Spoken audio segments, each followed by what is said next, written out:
ओम शांति। आज परम पिता परमात्मा शिव बाबा की अव्यक्त मुरली है। 4 जुलाई 1971।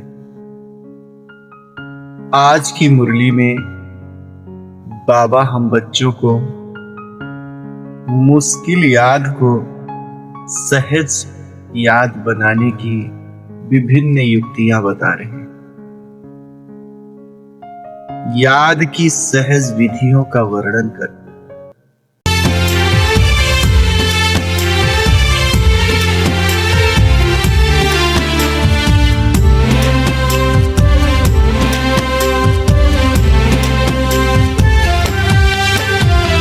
संगम युग में परम पिता शिव आए हैं ब्रह्मा तन में। ब्रह्मा सो विष्णु की कहानी बैठ सुनाए मधुबन में। मुरली सुना कर देव बनाए कल्प कल्प रथ चेतन में। निराकार साकार के द्वारा मिलन मनाए मधुबन में। संगम युग में परम पिता शिव आए हैं ब्रह्मा तन में। बाबा कहते हैं याद को सहज बनाने के लिए पहले तो बाप को अपना साथी बनाओ,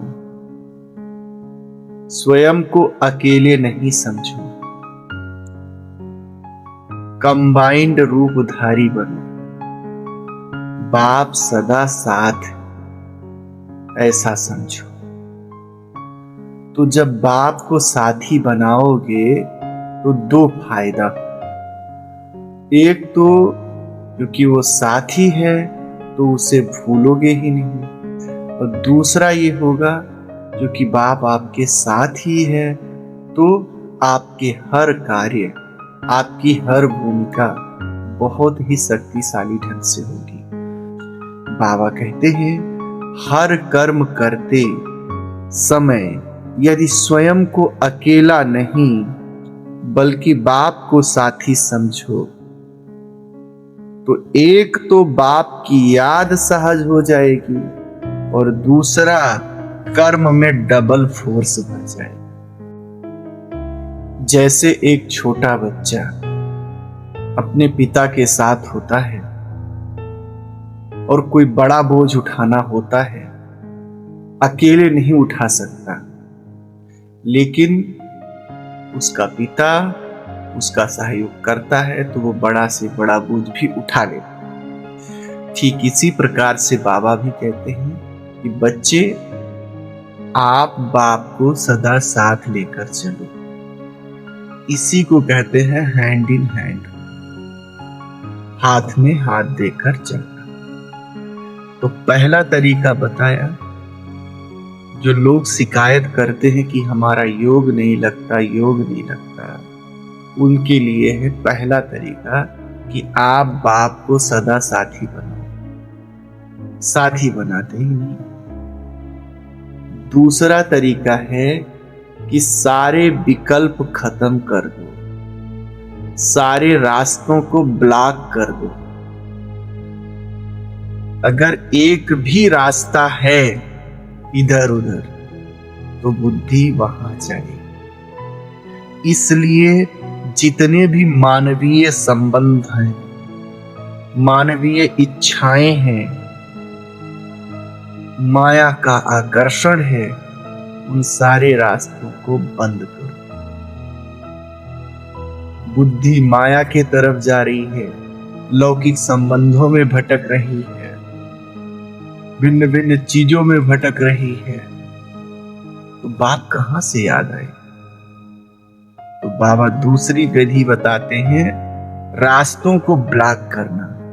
बुद्धि तब तक भटकती है जब तक उसे कहीं और जाने का रास्ता मिलता है। यदि बुद्धि के लिए एक ही रास्ता बचे, परमात्मा द्वार ही केवल खुला रहे, बाकी सारे द्वार बंद हो जाएं, तो बुद्धि का भटकना स्वतः बंद हो जाए।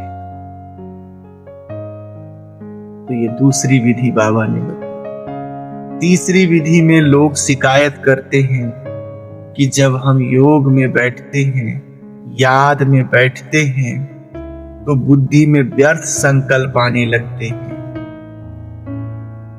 इधर उधर के विचार आने लगते हैं। तो जब इधर उधर के विचार पहले खाली हो जाएं, तब तो हम बाप को याद करें।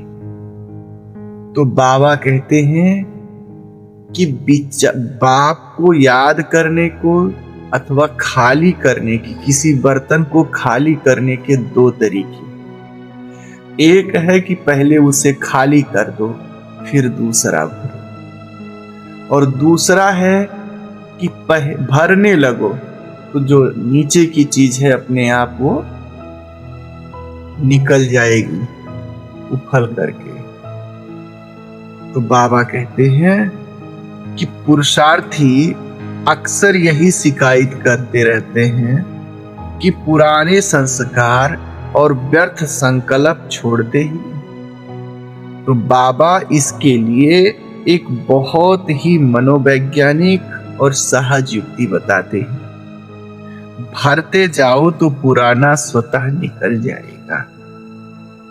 इसका उदाहरण भी हम सब देते हैं। जैसे किसी बाल्टी में गंदा पानी भरा है तो ऊपर से नल खोल दो, धीरे धीरे गंदा पानी ऊपर से आके निकलता जाएगा और पूरी बाल्टी का पानी स्वच्छ हो जाएगा। तो ठीक ऐसे ही आप अपने पुराने स्वभाव, संस्कार और विचारों को खाली करने की न सोचें, बस परमात्मा ज्ञान की बूंदों के नीचे बैठ जाएं, बाबा की याद करते रहें। याद करते करते धीरे धीरे अंदर के कीचड़े स्वतः समाप्त हो जाएंगे। ईश्वरीय गुणों और बाबा की याद को बुद्धि में इतना भर लो कि पुराने संस्कारों की जगह ही न बचे। इसे ही बाबा चढ़ती कला है। तो तीसरी विधि ये बताए। चौथी विधि बाबा बताते हैं, और कौन से लोगों को याद नहीं आता बाबा? जिनके पास जिम्मेदारी बहुत होती है। शिकायत करते हैं लोग कि बड़ी जिम्मेदारी है, बड़ा काम रहता है, उसमें मौका ही नहीं मिलता बाबा को याद करने का। तो बाबा ऐसे लोगों के लिए कहते हैं कि आप अपने को कर्ता क्यों मान रहे हो कि मैं करने वाला? करन करावन हार बाप है, आप निमित्त हो। अगर ऐसा समझोगे तो कर्तापन का जो भान है वो नहीं रहेगा और आपकी बुद्धि खाली हो जाएगी और आप बाप को याद कर सकते। बाबा कहते हैं कर्म में सफलता का आधार यह स्मृति है कि कराने वाला बाप है और मैं केवल एक निमित्त। जब स्वयं को कर्ता समझते हो तो बोझ बढ़ जाता है और याद मुश्किल हो जाती है। इसलिए स्वयं को निमित्त समझो और बाप को करावन हार समझो। बाबा उदाहरण देते हुए कहते हैं कि जैसे कोई एक अभिनेता होता है, एक्टर होता है, वो जब मंच पर एक्टिंग कर रहा होता है तो वो ये समझता है कि मैं स्टेज पर पार्ट बजा रहा हूं। बाकी उसका जो बैकबोन है, रीढ़ की हड्डी है, जो दिख नहीं रहा है पर्दे पे, वो निर्देशक है। पीछे से वो निर्देश दे रहा है, कुछ ऊपर नीचे होगा तो वो संभालेगा। तो ठीक इसी प्रकार से आप बाप को बैकबोन बनाते ही नहीं हो, तो बिना बैकबोन के आप कितनी देर टिकोगे?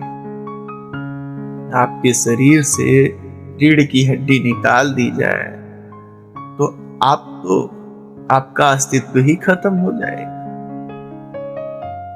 तो ऐसे कहते हैं बाबा कि आप हमें बैकबोन बनाओ, तो जिम्मेदारियों का बोझ खत्म हो जाएगा। सारी जिम्मेदारियां मुझे दे दो और आप हल्के होकर के। 5वीं चीज बाबा बताते हैं कि बहुत से लोग ऐसे हैं जो अंदर से बहुत जटिल हैं। याद बहुत सहज है, याद करने का तरीका बहुत सहज है, लेकिन चूंकि उनका अपना स्वभाव जटिल है, इसलिए वे याद को बहुत जटिल बना लेते हैं। उनको ये लगता ही नहीं कि बस मैंने ध्यान किया परम धाम और पहुंच गए। वो फिर ऐसे पुरुषार्थ करते हैं कि उसमें दिक्कत हो जाती है। तो सरल स्वभाव बनाओ। लवलीन अवस्था ही याद है। याद को क्यों बहुत हाई फाई समझ ले रहे हैं? तो बाबा कहते हैं देवताओं की सूरत में हमेशा सरलता और भोलापन दिखाया जाता है। जो योगी मन वचन और कर्म में सरल है वो फरिश्ता बन जाता है। याद को कोर्स समझकर मुश्किल ना बनाओ। ये 4 सब्जेक्ट में ये भी है, करना पड़ेगा।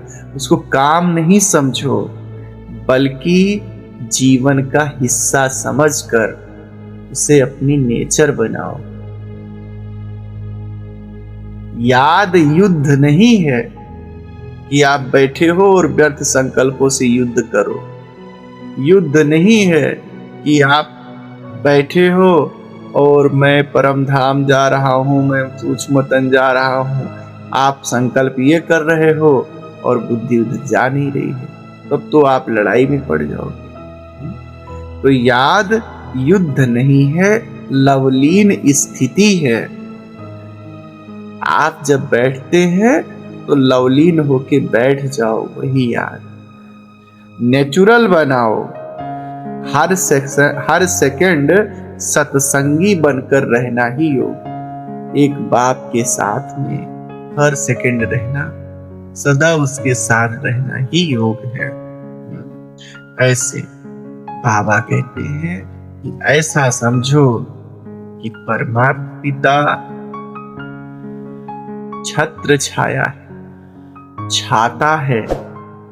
जिस प्रकार से छाता किसी व्यक्ति की धूप से वर्षा से रक्षा करता है, ठीक उसी प्रकार से परमात्मा याद छत्र छाया बन करके परिस्थितियों से, माया से हमारी रक्षा करती। तो इसलिए हमेशा छाता लगाकर चलो। बात सरल बनो।